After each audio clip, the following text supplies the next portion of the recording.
نحمده ونصلي على رسوله الكريم أما بعد فأعوذ بالله من الشيطان الرجيم بسم الله الرحمن الرحيم باب قول النبي صلى الله عليه وسلم رب مبلغ أو عام سامع حدثنا مسدد قال حدثنا بشر قال حدثنا ابن عون عن ابن سيرين عن عبد الرحمن بن أبي بكر عن أبيه قال ذكر النبي صلى الله عليه وسلم قعد على بعيره وأمسك إنسان بخطامه أو بزمامه قال أي يوم هذا فسكتنا حتى ظننا أنه سيسميه سوى اسمه قال أليس يوم النحر قلنا بلى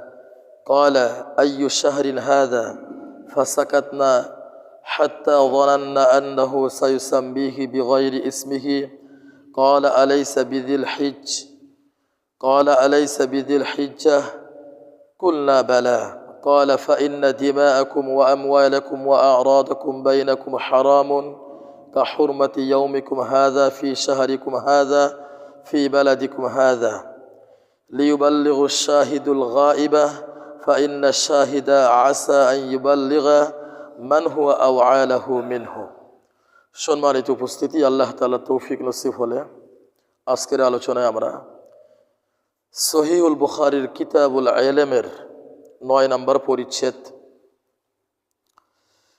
বাবু কওলিন নবী সাল্লাল্লাহু আলাইহি ওয়াসাল্লাম পরিচ্ছেদটা হলো রাসূল করিম সাল্লাল্লাহু আলাইহি ওয়াসাল্লামের কথা রুব্বা মুবাল্লাগিন আও আমিন সামিঈন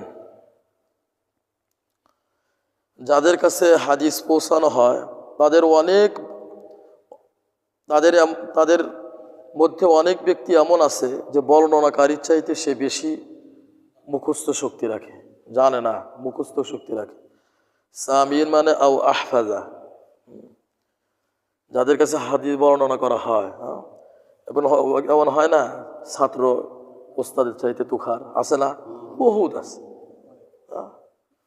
এটাও রাসূল করিম সাল্লাল্লাহু আলাইহি ওয়াসাল্লাম একটা বাণী যে আমার এই হাদিস তোমরা বর্ণনা করো, কারণ তুমি যাদের কাছে বর্ণনা করবে হতে পারে তাদের মধ্যে সে বেশি মুখস্থ শক্তি আছে, সে বেশি ভালো বুঝবে, এমন বহুত থাকতে পারে। তবে রুব্বা শব্দের অর্থ খুব বেশি না, রুব্বা মানে খুব বেশি বোঝায় না, এটা খুব কম, রেয়ার, এটা কিন্তু খুব বেশি হয় না। টিচারের চাইতে ছাত্র খুব ভালো হয়, এটা খুব বেশি হয় নাকি? খুব কম হয়। রুব্বা শব্দের অর্থ খুব বেশি না। এই জন্য তোমরা এটা বর্ণনা করো, কারণ অনেক সময় এমন দেখা যায় যে তুমি যার কাছে হাদিস বর্ণনা করবে যে শুনলো তোমার থেকে, সে এটা বেশি সংরক্ষণকারী হবে, বেশি বুঝবে, এমন হতে পারে। হ্যাঁ, আচ্ছা।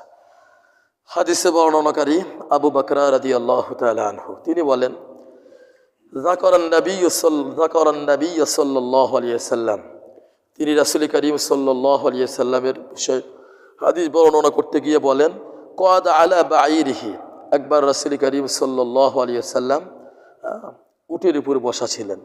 ওয়া আমসাকা ইনসানুন বিখিতামিহি, আর কোনো এক ব্যক্তি রাসূল করিম সাল্লাল্লাহু আলাইহি ওয়াসাল্লামের উটের বিখিতামিহি আও বিসিমাবিহি, লাগাম বা রশি ধরে রেখেছিল। কেউ কেউ বলেছেন এটা বেলাল রাদিয়াল্লাহু তাআলা ছিলেন, এটা মিনার ঘটনা ছিল। হ্যাঁ, কোনকার ঘটনা ছিল? মিনার ঘটনা। এতটুকুর মাধ্যমে আমরা বুঝতে পারলাম যে যে বয়ান করবে, কথা বলবে, তার উপরে বসা কি আছে? জায়েজ আছে, কারণ উপরে বসলেই ভালো হয়, মানুষ দেখা এবং শোনা কি হয়? সহজ হয়। বুঝছেন? আচ্ছা, রাসূল করিম সাল্লাল্লাহু আলাইহি ওয়াসাল্লাম বললেন আইয়ু ইয়াউমিন হাযা, এই দিনটা কোন দিন? সাহাবায়ে কিরাম বলেন ফাসাকাতনা হাত্তা যানান্না আন্নাহু সায়ুসাম্মিহি সিওয়া ইসমিহি, আমরা সবাই চুপ করে রইলাম, কারণ আমরা সবাই জানি যে আজকের দিন এটা কোন দিন। এরপরও আমরা ধারণা করলাম যে আন্নাহু সায়ুসাম্মিহি সিওয়া ইসমিহি, হয়তো এর নির্দিষ্ট যে নাম রয়েছে এই নাম ছাড়া আল্লাহ রাসূল সাল্লাল্লাহু আলাইহি সাল্লাম অন্য আরো কোনো কিছু নাম দেবেন। এই চিন্তা করে আমরা সবাই চুপ করে রইলাম। কালা, রাসূল করিম সাল্লাল্লাহু আলাইহি সাল্লাম বললেন, আলাইসা ইয়াউমান নাহরি, আজকের এই দিন এটা কি কোরবানির দিন নয়? এটা কি কোরবানির দিন নয়? কুলনা বালা, সাহাবায়ে কেরাম বলেন, আমরা বললাম হ্যাঁ, এটা কোরবানির দিন। কালা, রাসূল করিম সাল্লাল্লাহু আলাইহি সাল্লাম আবার প্রশ্ন করলেন, ফাআইয়ু শাহরিন হাদা, এটা কোন মাস? ফাসাকাতনা হাত্তা যানান্না আন্নাহু সায়ুসাম্মিহি বিগায়রি ইসমিহি, সাহাবায়ে কেরাম বলেন, আমরা সবাই জানি এটা জিলহজ মাস। এরপর আমরা চুপ রইলাম এই ধারণা করে যে হয়তো রাসূল করিম সাল্লাল্লাহু আলাইহি সাল্লাম এই নাম ব্যতীত নতুন আর একটা কোনো নাম দিবেন, অন্য কোনো নাম এটাকে দেবেন। ক্বালা আলাইসা বিযিল হিজ্জাহ, রাসূল করিম সাল্লাল্লাহু আলাইহি সাল্লাম বললেন, এটা কি জিলহজ মাস নয়? কুলনা বালা, সাহাবায়ে কেরাম বললেন হ্যাঁ, এটা জিলহজ মাস। ক্বালা, এরপরে রাসূল করিম সাল্লাল্লাহু আলাইহি সাল্লাম বললেন, ফাইন্না দিমাআকুম ওয়া আমওয়ালাকুম ওয়া আ'রাদাকুম বাইনাকুম হারামুন কাহুরমাতি ইয়াউমিকুম হাযা ফি শাহরিকুম হাযা ফি বালাদিকুম হাযা। এরপরে রাসূল করিম সাল্লাল্লাহু আলাইহি সাল্লাম বললেন যে আজকের এই দিন, তোমাদের নিকটে আজকের এই দিন, এই মাস এবং এই শহর যেমন মর্যাদাপূর্ণ, ঠিক তেমনিভাবে তোমাদের রক্ত, তোমাদের সম্পদ এবং তোমাদের মর্যাদাও ঠিক তেমনি, তোমাদের সম্মানও ঠিক তেমনি মর্যাদাবান। বুঝছেন বিষয়টা? যেমনিভাবে জিলহজ মাস এবং জিলহজ মাসের এই কোরবানির দিন এবং এই মক্কাতুল মুকাররমা শহর, এটা হারাম এরিয়া দেওয়া আছে, জানেন তো? হেরেম শরীফ মানে কি? এর মধ্যে যুদ্ধ বিগ্রহ করা এবং ইভেন একটা গাছের একটা পাতা অন্যায়ভাবে ছেঁড়াও আপনার জন্য নিষেধ। একটা পিপিলিকে, একটা পাখি মারাও আপনার জন্য অন্যায়ভাবে কি নিষেধ। এটা হারাম, সম্মানিত এলাকা। এই দিন, এই শহর এবং এই মাসটা যেরকম সম্মানিত, ঠিক তেমনিভাবে তোমাদের রক্ত, মুসলমানদের জান, তোমাদের মাল এবং তোমাদের মর্যাদাও ঠিক তেমনি, তোমাদের সম্মানও ঠিক তেমনিভাবে মর্যাদাবান। সুতরাং অন্যায়ভাবে কাউকে হত্যা করো না, অন্যায়ভাবে কারো মান সম্মান নিয়ে সিনিমিনি খেলো না, অন্যায়ভাবে কারো মর্যাদা নিয়ে টানা হেঁচড়া করো না। কারণ একজন মুসলমানের রক্তের অনেক দাম, একজন মুসলমানের আল্লাহ পাক যেই সম্মান দিয়েছে এটা অনেক মর্যাদাবান, তার সম্পদ এটাও আল্লাহ পাকের কিছু অনেক মর্যাদাবান। সুতরাং এগুলো নিয়ে টানা হেঁচড়া করো না, সাবধান থেকো তোমরা। বহুত দামি কথা। বর্তমান প্রেক্ষাপটে দেখেন, এটা মানুষ মনেই করে না, একজন আর একজনের বিরুদ্ধে অপবাদ দেয়, এটা মনেই করে না মানুষ, মনে করে এটা কোনো বিষয়ই না। আরেকজনের মাল কিভাবে লুট করে খাচ্ছে, খবর পাইছেন নি? মোহাম্মদ আবেদ আলী, এতদিন পর্যন্ত মানুষ জানতো যে একটা চাকরির ক্ষেত্র, বিসিএসের এই চাকরির ক্ষেত্রটা, এখানে কোনো দুর্নীতি হয় না, সবাই জানতো। প্রত্যেকটা স্টুডেন্ট এই আশা নিয়ে লেখাপড়া করতো যে না, এখানে কোনো দুর্নীতি নেই, এখানে লেখাপড়া করলে আমার এই লেখাপড়ার একটা ভ্যালু আছে আর মূল্যায়ন যথাযথভাবে হবে। কিন্তু সেটাও ফাঁস হয়ে গেল যে না, এখানেও দুর্নীতি হয়। এই আবেদ আলী একটা প্রশ্ন ফাঁস করতো 1 কোটি টাকার বিনিময়ে। চিন্তা করছেন আপনি? ওর বেতন হলো 25,000 টাকা, অথচ ঢাকা, আপনার কক্সবাজার সহ পুরা বাংলাদেশের গুরুত্বপূর্ণ জায়গায় ওর বড় বড় হোটেল আছে, দামি দামি জায়গা আছে ওই লোকের। মুসলমানের সম্পদ যে মর্যাদাবান এটা মনেই করে না, তো জানেই না মানুষ। আল্লাহ রাসূল সাল্লাল্লাহু আলাইহি সাল্লাম সেই বিদায় হজে মিনার প্রান্তরে কথা বলেছিলেন, দেখো মুসলমানদের রক্ত, মুসলমানদের সম্পদ, মুসলমানদের মর্যাদা, সম্মান, এগুলো আল্লাহর দরবারে এর ভ্যালু অনেক। সুতরাং মুসলমানের সম্মান, মুসলমানের রক্ত, মুসলমানের সম্পদ নিয়ে তোমরা সিনিমিনি খেলো না। মক্কাতুল মুকাররমার এই শহরটা যেমন সম্মানিত আল্লাহ পাকের কাছে, এই দিন যেমন আল্লাহ পাকের কাছে মর্যাদা রাখে, এই মাস যেমন আল্লাহ পাকের কাছে মর্যাদা রাখে, ঠিক তেমনিভাবে মুসলমানের রক্ত, মুসলমানের সম্পদ, মুসলমানের সম্মানও আল্লাহ পাকের কাছে ওরকম মর্যাদা রাখে। এরপরে হাদিসের সাথে সম্পৃক্ত যে কথাটা, যেটা ইমাম বুখারী রাহমাতুল্লাহ আলাইহি হিডিংয়ে এনেছেন, ভূমিকা স্বরূপ এনেছেন, এই কথা রাসূল কারীম সাল্লাল্লাহু আলাইহি ওয়াসাল্লাম বলতে গিয়ে বললেন যে লিউবাল্লিগুশ শাহিদু আল গায়বা, আমি যে বয়ান করছি, হ্যাঁ, আমার এই কথাগুলো তোমরা যারা শুনছো, যারা উপস্থিত ব্যক্তি, যারা অনুপস্থিত, তাদের কাছে আমার এই কথাগুলো পৌঁছে দিবে। কেন? ফাইন্না শাহিদা আসা আইয়ুবাল্লিগা মান হুয়া আওআলাহু মিনহু, কারণ তোমরা যারা উপস্থিত আছো, তোমরা আমার এই কথাগুলো যাদের কাছে পৌঁছে দিবে, হতে পারে যে যাদের কাছে পৌঁছে দিবে তারা আমার এই হাদিসকে বেশি সংরক্ষণ করবে, রাখবে, আমার এই হাদিসকে তারা বেশি বুঝবে। তারা এই জন্য অপরের কাছে পৌঁছে দিতে কার্পণ্য করো না। হ্যাঁ, বুঝছেন না বিষয়টা? অনেক শিক্ষণীয় বিষয় আছে হাদিসের মধ্যে। তার মধ্যে অন্যতম একটি বিষয়, আপনি যা জানেন অপরের কাছে পৌঁছায় দেন। কারণ আপনি যেটা বুঝছেন, হতে পারে যার কাছে পৌঁছে দিলেন সে এর থেকে আরও অনেক মর্মার্থ হাদিসের, আরও অনেক ব্যাখ্যা, আরও অনেক গভীরে গিয়ে আরও অনেক মর্ম হাদিস থেকে সে বের করবে, এবং সে আরও বেশি করে এটাকে সংরক্ষণ করে অপরের কাছে এগুলো সে পৌঁছে দেবে। আচ্ছা, এই জন্য যারাই যা কিছু জানবেন কোনো সময় কার্পণ্য বোধ করবেন না। মানুষের কাছে এগুলো পৌঁছে দিবেন, বিশেষ করে কোরআন হাদিসের বিষয়গুলো। কারণ আপনার এই কথা, আপনি যেটা বললেন, সে যদি আমল করে তাহলে ওই আমল করার কারণে পরিপূর্ণ সওয়াব আল্লাহ পাক আপনাকে দেবেন কি দেবেন না? দেবেন। কিন্তু সে যে করলো তার একটু কমতি হবে না। আল্লাহ পাক যে আপনাকে পরিপূর্ণ দেবেন, এটা আলাদাভাবে আপনাকে দেবেন। এই জন্য যতটুকু যা জানেন মানুষের কাছে কি করে দিবেন? পৌঁছায় দিবেন। আচ্ছা, এরপরে 10 নম্বর পরিচ্ছেদ, বাবুন আল ইলমু ক্বাবলা আল কওলি ওয়াল আমালি। ইমাম বুখারী রাহমাতুল্লাহ আলাইহি বলেন যে কোনো কথা বলার পূর্বে, আমল করার পূর্বে তোমাকে ওই বিষয়টাকে জানতে হবে। তুমি একটা কথা বললা, ক্বাবলা আল কওলি, বলার পূর্বে, ওয়াল আমালি, এবং আমল করার পূর্বে তোমাকে সেটা কি করতে হবে? জানতে হবে। জেনে এরপরে তুমি বলো, এরপরে তুমি কি করো? আমল করো। আগে জানো, তারপরে বলো, তারপরে কি করো? আমল করো। গুরুত্বপূর্ণ বিষয় কিন্তু এটা। দেখেন, ইমাম বুখারী রাহমাতুল্লাহ আলাইহি অনেকগুলো প্রমাণ আনছেন যে বলার আগে, আমল করার আগে জানতে হবে। এই বিষয়টা প্রমাণ করতে গিয়ে ইমাম বুখারী রাহমাতুল্লাহ আলাইহি বেশ কয়েকটা কুরআনুল কারীমের আয়াত এনেছেন এবং বেশ কয়েকটা হাদিস এনেছেন। প্রথম নাম্বার, তিনি বলেন, ইমাম বুখারী রাহমাতুল্লাহ বলেন, আমি যে কথাটা বললাম যে বলার পূর্বে, আমলের পূর্বে আগে জানতে হবে, এর সর্বপ্রথম দলিল লিকাউলিল্লাহি তাআলা, আল্লাহ সুবহানাহু ওয়া তাআলার বাণী, ফাআলাম আন্নাহু লা ইলাহা ইল্লাল্লাহ ওয়াস্তাগফির লিযামবিক, সূরা মুহাম্মাদের 19 নম্বর আয়াত। আল্লাহ সুবহানাহু ওয়া তাআলা বলেন, ফাআলাম, আগে জানো, আন্নাহু লা ইলাহা ইল্লাল্লাহ, যে আল্লাহ ছাড়া কোনো ইলাহ নাই, এটা তুমি আগে জানো। এরপরে তোমার আমল কি? ওয়াস্তাগফির লিযামবিকা, তুমি আগে জানো যে আল্লাহ ছাড়া কোনো ইলাহ নাই, এরপরে তোমার গুনার জন্য ওই আল্লাহর কাছে ক্ষমা চাও। তাহলে প্রথম আগে কি? জানা, এরপরে কি? আমল।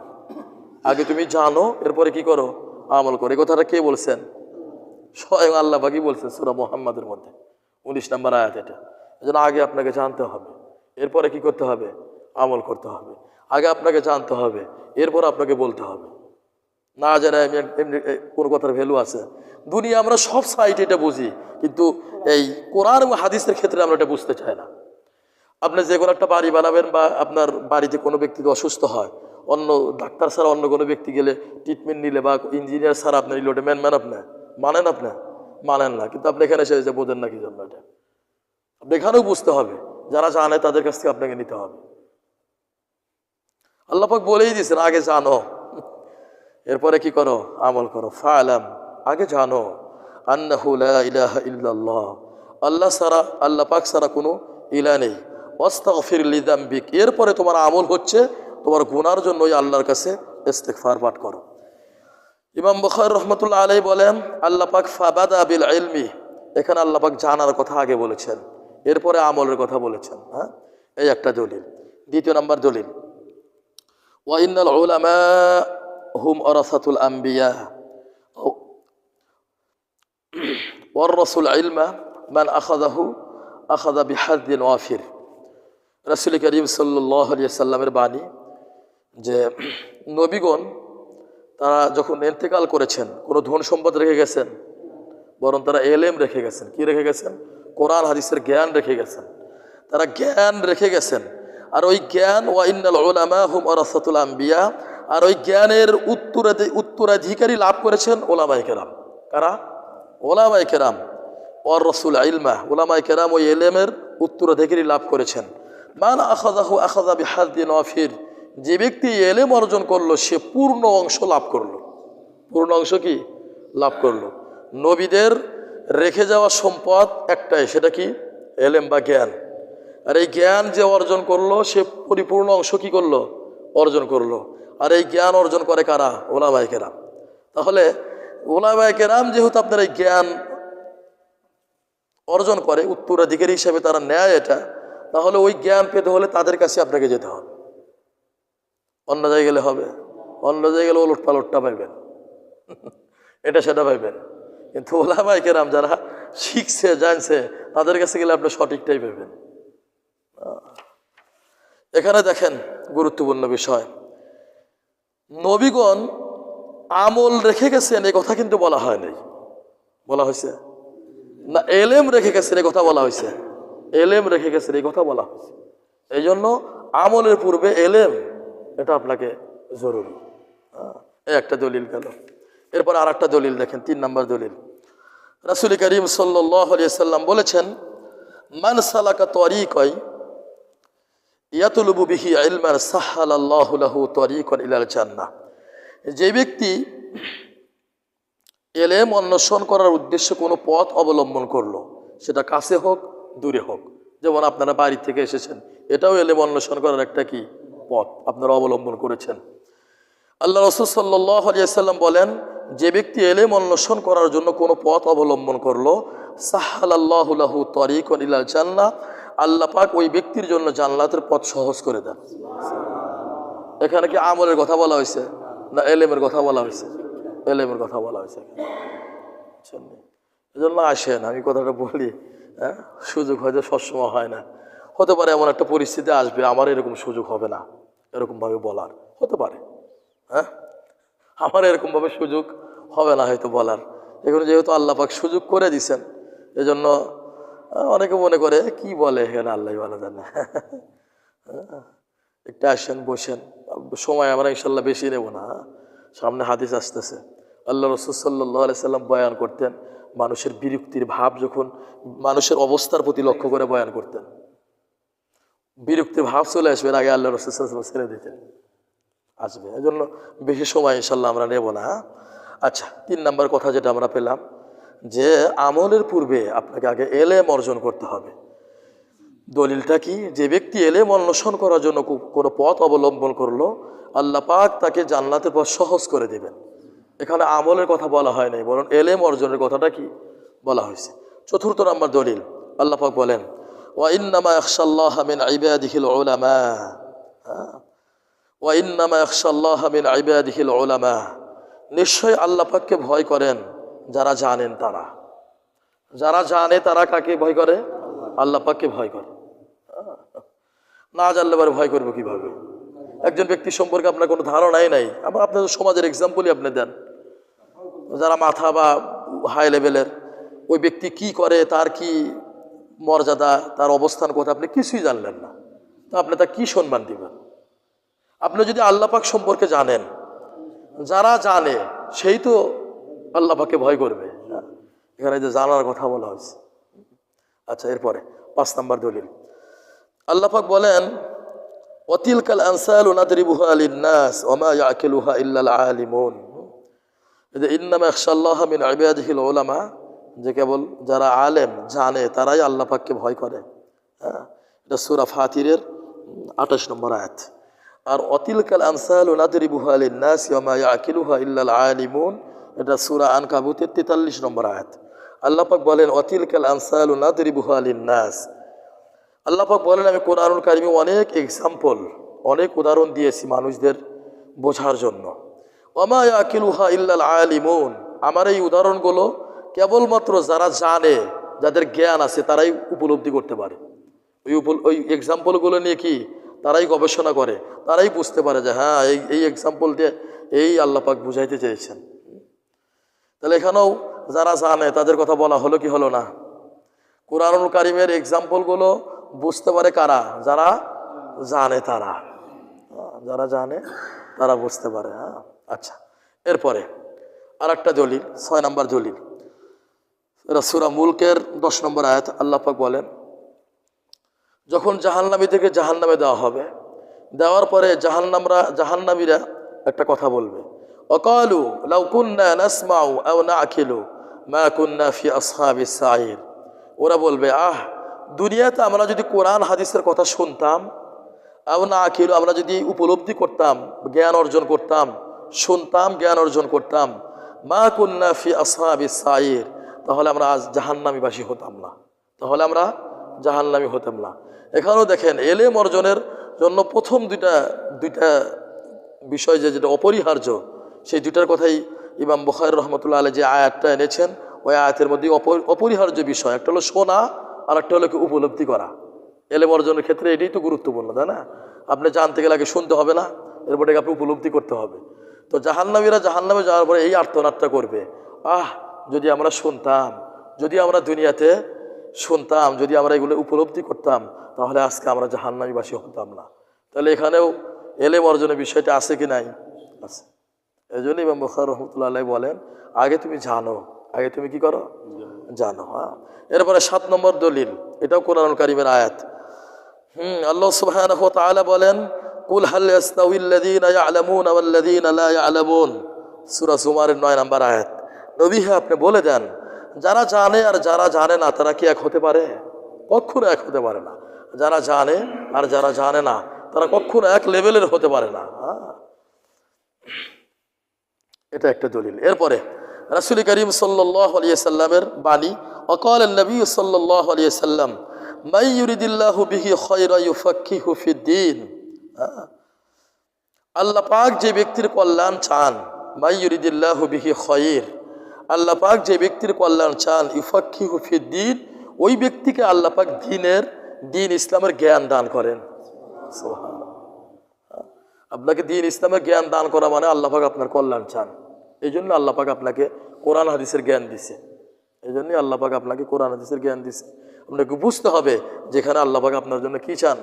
কল্যাণ চান। আচ্ছা, এরপরে ইমাম বুখারী রহমতুল্লাহ আলাইহি একটা কথা বলছেন, ওয়া ইন্নামাল ইলমু বিত্তাআল্লুমি। রাসূল করিম সাল্লাল্লাহু আলাইহি সাল্লামের কথা এটা, যে ওয়া ইন্নামাল ইলমু বিত্তাআল্লুমি, ইলম অর্জন করতে হবে। অন্যান্য বর্ণনার মধ্যে আসে ওয়া ইন্নামাল ইলমু বিত্তাআলিমি। সুতরাং এই ইলমটা তোমাকে অর্জন করতে হবে আলেমদের থেকে। কাদের থেকে? যারা জানে তাদের থেকে আপনাকে নিতে হবে, নাকি? আমরা দুনিয়ার ক্ষেত্রে সব বুঝি এটা। দেখেন, একটা আপনার ছেলেকে আপনি ইংলিশ পড়াবেন, আপনি কি ওই টিচারের কাছে যান যে ইংলিশ জানে না, তার কাছে দেন, না ওই টিচারের কাছে আপনি দেন যে ইংলিশ জানে? আপনি আপনার ছেলেকে ম্যাথ পড়াবেন, আপনি কি ওই টিচারের কাছে আপনাকে ছেলে বা মেয়েকে দেন যে ম্যাথ সম্পর্কে কিছুই জানে না, না ওই টিচারের কাছে আপনি দেন যে ম্যাথ সম্পর্কে ভালো জানে? দুনিয়ার ক্ষেত্রে আমরা সব বুঝি, এই ক্ষেত্রে এসে বোঝার চেষ্টা করি না আমরা। রাসূল করিম সাল্লাল্লাহু আলাইহি সাল্লামের বাণী, এই তুমি কোরআন হাদিসের এলেম, এরা উত্তরাধিকার হয়েছে যারা আলেম তারা, সুতরাং তোমাকে নিতে হবে তাদের থেকেই। এর থেকে আপনি অন্য জায়গায় যাবেন, আপনি ভুল পথে পা বাড়াবেন। আপনি হাদিসের ব্যাখ্যা হলে একটা করে থিব আর একটা, হাদিসের ব্যাখ্যা একটা করে থিব কি আর একটা। আচ্ছা, এরপরে দেখেন রাসূল করিম ইমাম বুখারী রহমতুল্লাহ আলাইহি আর একটা হাদিসের মাধ্যমে, সাহাবীর একটা বাণীর মাধ্যমে দলিল দিচ্ছেন যে এলেমের গুরুত্ব কত। এলেম আগে। ওয়াকাল আবু যার রাদিয়াল্লাহু তাআলা আনহু লাউ ওয়াযাতুমুর সামসামাতা, সামসামাতা মানে হচ্ছে আস-সাইফ আলা হাদিহি ওয়া আশারা ইলা কফা। আবু যার রাদিয়াল্লাহু তাআলা আনহু বলেন যে তোমরা যদি আমার এই ঘাড়ে তরবারি রাখো, ঘাড়ে কি করো? তরবারি রাখো, এবং সুম্মা জানান্তু আন্নি উনফিজু কালিমাতান সামিআতুহা মিনান নবী সাল্লাল্লাহু আলাইহি সাল্লাম ক্বাবলা আন তুজিসু আলাইয়া লা আনফাসতুহা। তোমরা যদি আমার ঘাড়ে তরবারি রাখো, এরপরে তোমরা আমার ঘাড়ে তরবারি চালানোর পূর্বে যদি আমি এতটুক সময় পাই, রাসূল করিম সাল্লাল্লাহু আলাইহি সাল্লাম থেকে একটা হাদিস বলার যদি আমি সময় পাই, তরবারি চালাইবা তোমরা আমার উপরে, ঠিক আছে, কিন্তু আমি যদি এতটুক সময় পাই যেই সময়ের মধ্যে আমি রাসূল করিম সাল্লাল্লাহু আলাইহি সাল্লামের কোনো হাদিস যেটা আমি শুনেছি ওটা বর্ণনা করতে পারবো, তাহলে লা আনফাসতুহা, আমি অতটুক সময়ের মধ্যে অবশ্যই হাদিসটা আমি তোমাদের কাছে শোনায় দেব। সুবহানাল্লাহ। জ্ঞানের কত মর্যাদা! এই জন্য জ্ঞান যতটুকু জানবেন মানুষের কাছে প্রচার করার কি করবেন, চেষ্টা করবেন। জ্ঞানটা নেবেন আলেমদের থেকে, অপাত্রে হাত দিবেন না, আসল জিনিস পাবেন না আপনি, আসলটা পাবেন না, পাবেন নকলটা আপনি, তখন জ্ঞান জাম লেগে দেবো। আচ্ছা, ওয়াকাউলুন নবী সাল্লাল্লাহু আলাইহি ওয়াসাল্লাম, এছাড়া রাসূল করিম সাল্লাল্লাহু আলাইহি ওয়াসাল্লাম তো আরো বলেছেন যে লিউবাল্লিগুশ শাহিদু আল গায়বা, অবশ্যই যারা উপস্থিত ব্যক্তি, মানে তোমরা যারা জানো, যারা একটা কথা শুনলে এটা যেন অবশ্যই যারা অনুপস্থিত ব্যক্তি, যারা জানে না তাদের কাছে কি করে দিবে, পৌঁছায় দিবে। তাহলে এখানে সব কিছু জানার বিষয়টা আগে না, সব জানার বিষয় আগে। ওয়াকাল ইবনে আব্বাস রাদিয়াল্লাহু তাআলা আনহুমা কুনু রাব্বানিয়িন, ইবনে আব্বাস রাদিয়াল্লাহু তাআলা আনহু বলেন, আল্লাহ সুবহানাহু ওয়া তাআলার বাণী, আল্লাহ পাক বলছেন তোমরা রব্বানি হও। রব্বানি মানে কি, হুকামা উলামা ফুকাহা, জ্ঞান, জ্ঞানের কোরআন হাদিসের জ্ঞান এবং ফুকাহা, বুৎপত্তি, এগুলো সব তোমরা অর্জন করো। আল্লাহ পাক বলছে কুনু রব্বানিয়িন, তোমরা রব্বানি হও। রব্বানি মানে কি, তোমরা এই কোরআন হাদিসের সার নির্দেশ এগুলো জ্ঞান কি করো, অর্জন করো। আবার কেউ কেউ এই ব্যাখ্যাও করেছেন, রব্বানির ব্যাখ্যা কেউ কেউ এভাবেও করেছেন যে আল্লাযী ইউরাব্বিন নাসা বিসিগারিল ইলমি ক্বাবলা কিবারিহি, রব্বানি বলা হয় ওই ব্যক্তিকে যে ব্যক্তি মানুষকে ধীরে ধীরে শিক্ষা দেয়, প্রথমে হাই লেভেলের লোড দেয় না, বরং ধীরে ধীরে গড়ে তোলে। এটাকে, এই ব্যক্তিকে কি বলা হয়, রব্বানি বলা হয়। তাহলে কি বুঝলেন আলোচনার মাধ্যমে, আপনাকে বলার আগে, আমল করার আগে আপনাকে জানতে হবে। আমরা সব বুঝি, এই ক্ষেত্রে আলু কিনবার যাই, মূলা কিনবার যাই, কত যাচাই ফাঁচাই করি, ভাই মূলার দাম কত, এই দোকানে যদি কয় 10 টাকা, আর চিন্তা করি দেখি ওই দোকানে একটু যাই, ওখানে কি একটু কম পাওয়া যায় নাকি। মূলা কিনতে গিয়ে, আলু কিনতে গিয়ে, বেগুন কিনতে গিয়ে যাচাই বাছাই করি, কিন্তু কোরআন হাদিসের ক্ষেত্রে আমাদের কোনো যাচাই বাছাই নেই, কোনো কি নাই, যাচাই সম্পূর্ণ ভুল। আপনি জানবেন, বুঝবেন, সবই বুঝি আমরা, অন্য সব ক্ষেত্রেই বুঝি, কিন্তু এই ক্ষেত্রে এসে বোঝার চেষ্টা করি না। এই ক্ষেত্রে এসে সব এলোমেলো। দেখেন আপনি দুনিয়ার ক্ষেত্রে আপনি লক্ষ্য করেন, একটা ছেলে তার ইংলিশ পড়ায় কত টাকা ব্যয় করে, আর একটা আরবি পড়াইবো, সে মনেই করেন এটাকে 200-100 টাকার ফ্রি যেখানে আছে মনে পড়ে বাড়ছে, খোঁজে হলে ফ্রি কোনে, মানে নিজের এদের মূল্যায়ন করি না। এই মূল্যায়ন করবেন, কোরআন হাদিসের জ্ঞানকে কি করবেন, মূল্যায়ন করবেন, এর মর্যাদা দেওয়ার চেষ্টা করবেন। আগে জানবেন, এরপরে বলবেন, এরপরে কি করবেন, আমল করবেন। কিন্তু আগে আপনাকে জানতে হবে জিনিসটা, আগে আপনাকে কি করতে হবে, বিষয়টা জানতে হবে। আর জানবেন কার থেকে, আলেমদের, যারা জানে তাদের থেকে জানবেন আপনি, যারা জানে না তাদের থেকে জানলে হবে না, যারা জানে তাদের থেকে জানবেন। এটা কি আমার কথা না রাসূল করিম সাল্লাল্লাহু আলাইহি ওয়াসাল্লামের কথা? আল্লাহ রাসূল সাল্লাল্লাহু আলাইহি ওয়াসাল্লাম রেখে যায় এলেমের উত্তরে থেকে লাভ করছে কারা, আলেমগণ না? তো এই আলেমদের থেকে এলেম আপনাকে নিতে হবে। আর যারা উত্তরে থেকে লাভ করে নাই তাদের কাছে গেলে আপনি পাইবেন না অন্যটা পাইবেন, অন্যটা পাইবেন আপনি। যাই হোক, প্রিয় উপস্থিতি, আল্লাহ সুবহানাহু ওয়া তাআলা আমাদের সকলকে, যারা আমরা কথা বলি, যারা আমরা শুনি, সবাইকে ইখলাস নিয়ে বলার, ইখলাস দিয়ে শোনার, আমলের নিয়তে বলার, আমলের নিয়তে শোনার আল্লাহ সুবহানাহু ওয়া তাআলা আমাদেরকে তৌফিক দান করেন। আল্লাহুম্মা ওয়ফিকনা লিমা তুহিব্বু ওয়া তারদা ওয়াজআল আখিরাতানা খায়রাম মিনাল উলা। সুবহানাক আল্লাহুম্মা বিহামদিকা আশহাদু আল্লা ইলাহা ইল্লা আনতা আস্তাগফিরুকা ওয়া আতুবু ইলাইক।